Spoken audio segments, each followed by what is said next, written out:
Hi everybody, I'm Ryan Chandler. Here's your talking points for this week. Lubbock County Sheriff Kelly Rowe speaks up about the biggest challenges facing public safety. We'll talk in detail about the state of our local law enforcement today and how we can help them help us.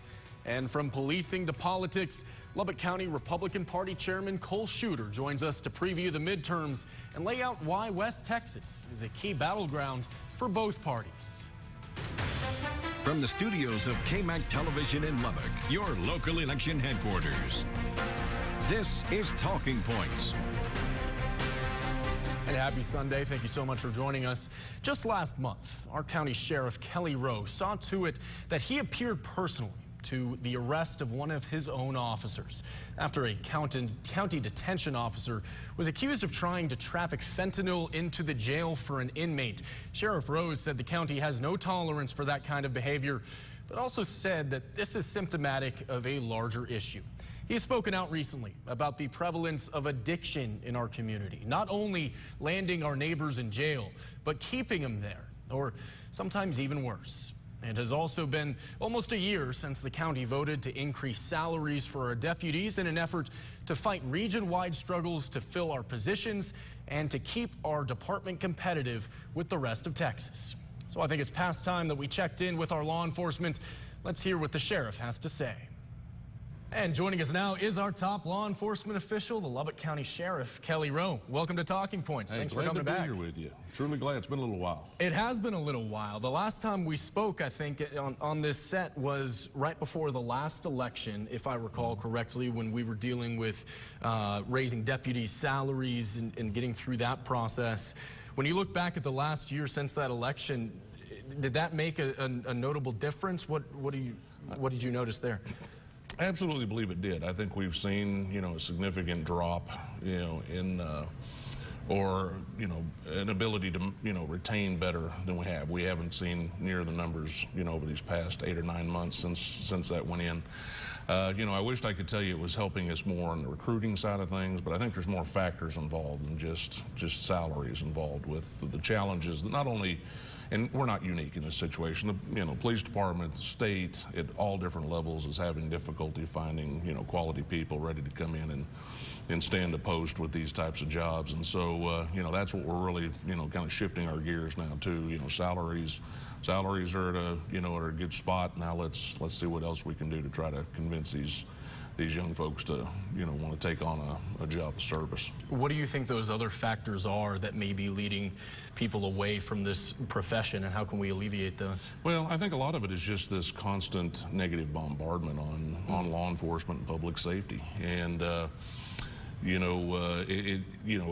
between tying in social media, just the regular things and everything else, it's just a pretty constant thing. And I've got to sit here and tell you, I mean, if I was 20-something years old and thinking about what my future looked like, and I'm seeing, what's going on and the challenges that are, being, thrown at the law enforcement and corrections community out there. And then when you get and you see like some states have done where they start, the legislatures are coming back and pulling back several protections that are, innate to these professions, you've got to ask yourself, is this really worth what it is? Last time we spoke, you said that up to 90% of the inmates who are in the Lubbock County Jail are there because they're addicted to something. Exactly. Does that concern you? How do we address that larger issue of addiction inside the jail? Well, and I think I told you also that day that, we're as well positioned as any jail in Texas, and in most cases probably better than most jails in Texas, to deal with these problems. The issues come back to what happens upon release. So the greatest question in all the conversations I'm in and around trying to, stop some of this or minimize some of these issues is what happens when we transition them from the criminal justice system back into society. And unfortunately, most people transition right back into the very neighborhoods and families and everything else that, help contribute to that problem. At the end of the day, we have got to talk about real strategies to stop the supply.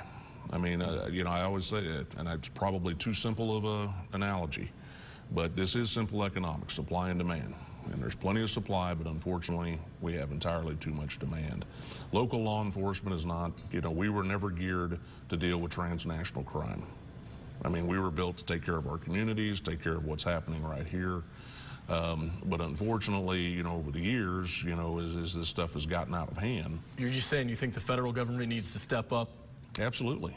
Absolutely. There's not a question about that. Our federal partners, the federal agents out there, especially, well, it's not even especially, across the board, with their respective missions, Drug Enforcement Agency, Homeland Security, they're doing a superb job. They are doing everything they possibly can. They are vested in the communities they're assigned into, and they're doing hard work each and every day.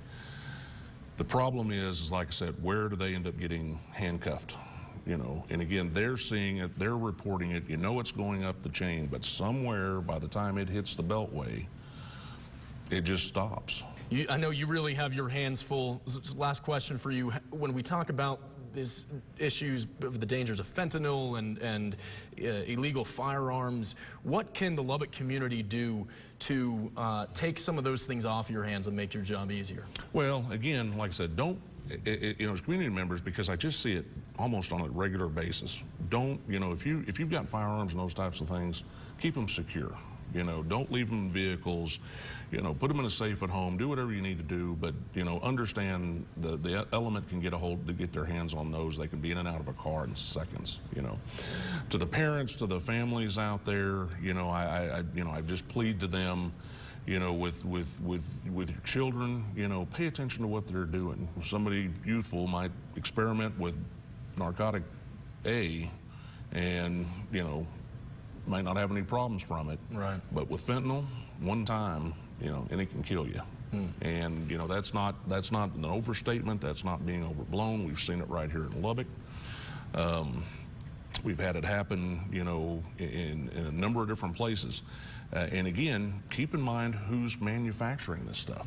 This isn't some high-end pharmaceutical company that is making precise measurements and everything else. If I laid out here 10 or 20 fentanyl pills, contraband fentanyl pills coming over, right, and we tested every one of them, no two of them are going to have the same, sure, the same potency. And so people need to understand that and understand the risk that is involved in trying that. And then, like I said at the front of the segment, understand that now what we're really seeing more prolifically is the counterfeiting of other types of medications that, a lot of people may be used to, obtaining and taking, and not realizing as soon as they pop that in there, they've just popped a lethal dose of fentanyl. Right.